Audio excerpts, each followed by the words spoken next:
I screwed that up. Let me do it again. We are here again on King Spotlight with Monarch head football coach Jeff Knarr. Coach, thank you for joining us again today. Thanks for having me. This week, the Monarch football program travels to Doylestown to face traditional MAC contender Delaware Valley College. But first, Coach, let's take a look back at last week's game, an exciting come-from-behind victory over Stevenson University. What did you think about your team's performance in a game where there were so many twists and turns and you had to overcome adversity? We were very pleased. It was a gritty, tough performance from our guys. And like we told them, it was the first time, they've come from behind, to get a win. And that, goes back to the chemistry that they forged, with each other, and then the belief that they have, they have each other's back. So they're going to pick each other up and, in all three phases. And it was good to see that there was no, panic at any point in time, on the sidelines. And that's a sign of the maturity, that they're showing. They're growing up. And they realize it's a 60-minute game, and they're going to take advantage of all 60 minutes. And things might not be going well right now, but there's still time, for it to turn around. And it's up to us, to turn it around. And after that interception, it didn't look good, but we had a great return. So the special teams, sparked the offense, and then we had a nice drive. That we didn't finish at that point, but it helped set the tone, and we finished the other drives. And then, offensively, they didn't move the ball at all. And our defense, suffocated them and stopped them, and created minimal amount of plays for them, which gave us ample time to get back in the game. And we had the ball for 22, plus minutes of the second half, and a lot of that was just because our defense did a great job, and then got a run game going. And so it was great to see them all staying together, having each other's back, and finding a way to get a win. One thing that we again saw in the game is that you received great balance offensively. Clearly that balance is making a difference, as last season the team averaged 18.3 points per game, where this year the offense is producing nearly 27 points per game. Yeah, the balance is, and that's, again, what we have with the offense is that, you have to have 5 linemen, you need a quarterback, so there's 5 other guys. Who are they? What can they do, and how can we put the ball in their hands? With the goal in that, if you take one of them away, then somebody else has an opportunity to have a big day.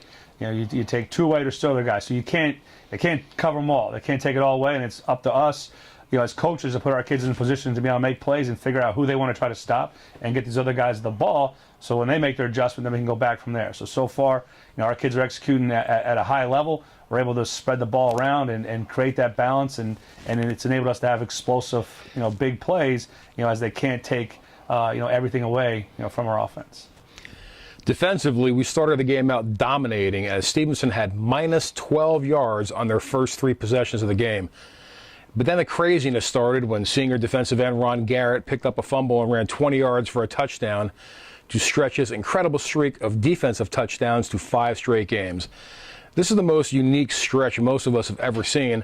But after the play, it seemed that the team got caught up in the celebration and possibly lost some focus in that game.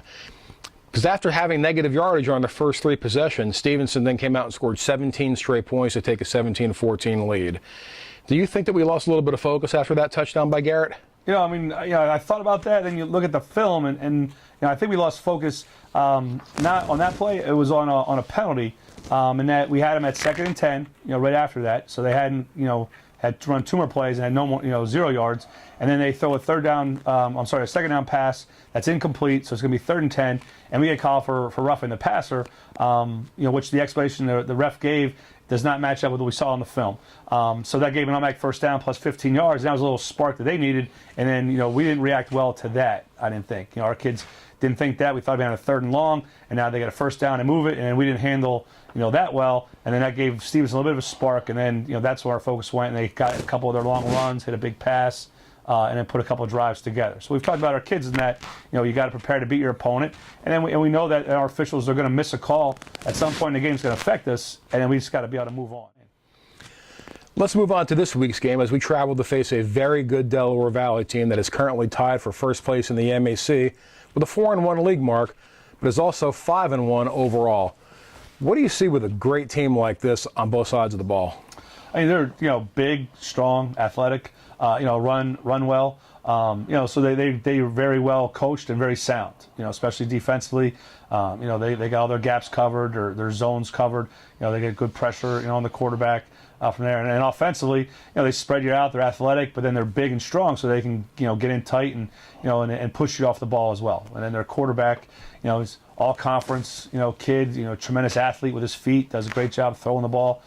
He's a huge asset to their team.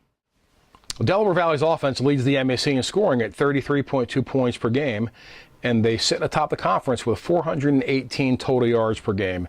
As you mentioned, their quarterback, sophomore Aaron Wilmer, I believe was a Division II transfer a year ago. He didn't play last week against FDU, but I'm sure you're expecting him back in the lineup. Talk about the intangibles he brings as both a throwing quarterback and a running quarterback. Yeah, we fully expect him to play. Again, you can't try to do more than your 111 to defend him. He's got a good arm. He's got a great quick release. The ball comes out of his hand quickly. He's accurate with his throws. If he doesn't like things, he'll tuck it and run. Plus, they create just runs for him. He's got good vision. He can make people miss. He's got good speed. And he's powerful from there. So he kind of you go as your quarterback goes, and that's definitely true with them. And he's a dual threat guy, so we got to be in our rush lanes, cover our guys, and not give him the opportunity. We do a great job covering, but give him a crack and he tucks it and runs for 20. We got to minimize that and can't let that stuff happen, because he's gonna get his yard and stuff. We got to kind of control him and not give up the big play.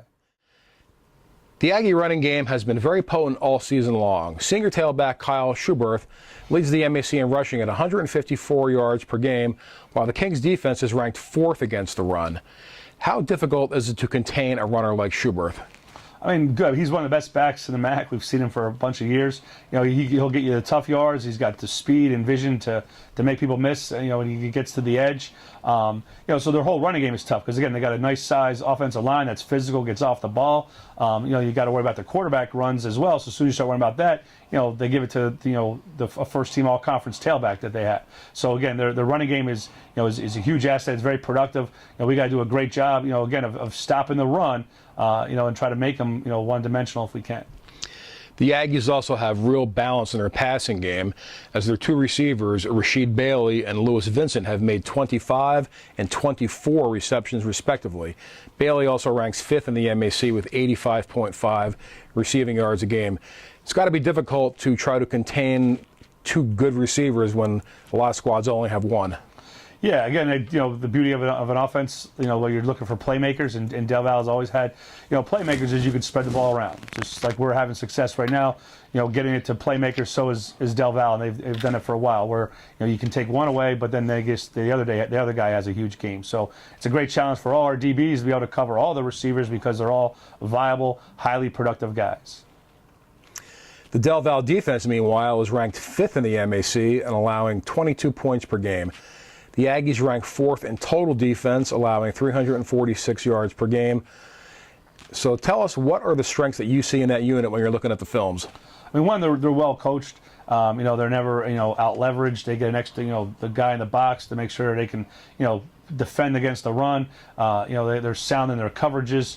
So they're very well coached. They got athletic guys, strong guys that can move real well. As D linemen, their linebackers, run well, and their secondary guys can really cover well. So it's just a well coached, athletic, physical unit. So how important is it in this game to try and establish the run? It's very important. Just like every game for us, to get that run game going. But against these guys, because again, they want, they're going to get guys in the box, one more guy, and try to control the run. So if we can get the run game going, that's going to open the passing game and open up, the offense to give us a chance to get big plays. But if you can't get the run game going, then you're constantly behind, schedule and long yardage situations. That's playing right into their hands. So we're doing a good job. Our O-line is getting off the ball and being physical at the point of attack. And then, Kyle's got great vision. He can, lower his shoulder, the tough yard, but he's got the speed and vision to do some things in space. And then Pat, it's kind of cut from the same cloth as Kyle. He's a tough, hard-nosed runner, but he does some things a little bit differently to the edge and see things. So they've been able to complement each other really well here in the two games they've been together. Kings junior quarterback Tyler Hartranft is 5th in the MAC with a 125.0 efficiency rating, and he's thrown for 1,220 yards with 9 touchdowns. Kings junior split end Dan Kempa has 34 catches for 659 yards and ranks 2nd in the MAC with 109 yards per game. Delaware Valley is ranked 1st in MAC passing, allowing only 182 yards through the air. So clearly, the Kings passing attack versus the Delaware Valley pass defense is going to be a focal matchup in this game. Yes, I mean, absolutely. They do a good job covering, get to their zones. So again, if we can run the ball, that'll help us, get things, opened up from there. We got to continue to, move people around and create, the matchups we need and keep them kind of moving to create zones and create seams to be a little bit wider than normal. And then Tyler is just improved every week, throwing things on time. He's seeing things, better. His completion percentage is getting better. He's making good decisions and continue to do that. That if, he doesn't like something, go to the next, progression, and then move on. We don't need to force things and try to, will things to happen, if it's not there, because we can't, turn the ball over and give them, the big play from that standpoint. But if we can get the run game going, I think that'll help us, in the pass game, which is going to be a challenge because they are very sound and very stout against the pass. Well, right now, Kings is 3-3 overall and 3-2 in the MAC. Every program that is rebuilding is looking for a signature win to hang its hat on. If Kings is able to play well enough to get the victory on Saturday, what would that mean to the program? It'd be huge. I mean, then we put 4 in a row. I don't know when that was. Probably I think the same year. I know they got off to a really good start in 06. And then just again build the confidence. You can see the attitude of the kids, the confidence, the belief that they have, because they've achieved things and they've won games in 3 different ways. They had to make a play, after kind of squandering opportunities to beat Misericordia. They did. They came out like gangbusters and jumped all over FDU and then slammed the door to start the second half and made a statement that way. Then we had to come from behind on Saturday. So they're growing up and they're maturing, and they just need to stay focused and to go out there and compete. And they get this win. Now they've beaten a team that has won 4 of the last 6 championships of the MAC, and that's going to bolster their conference more, because then now they know that, hey, when we play the way we can play, we can compete with the top teams in the MAC, and that'll give them tremendous confidence as they move on to our next opponent. Well, Coach, that's all the time we have for today. Thank you again for your time, and the best of luck to you and the Monarchs on Saturday when Kings travels to Doylestown to play Delaware Valley College at 1 p.m. Thank you.